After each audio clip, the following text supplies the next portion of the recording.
पुण्यातील राजगुरुनगर 2 चिमुकलींच्या हत्येच्या घटनेने हादरलेला आहे। या मुली राहत असलेल्या कुटुंबाच्या घराच्या वरच्या मजल्यावरती राहणाऱ्या नराधमाने या मुलींची हत्या केलेली आहे। या प्रकरणी आरोपी अजय दासला पोलिसांनी बेड्या ठोकल्या। 2 सख्ख्या चिमुकल्या बहिणींच्या हत्येने पुण्यातील राजगुरुनगर हादरलाय।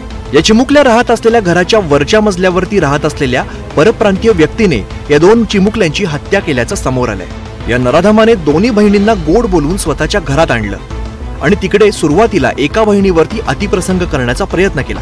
मात्र त्यावेळी तिने विरोध करत आरडाओरडा करण्याचा प्रयत्न केल्यावर आरोपीने थेट तिचा जीव घेतला।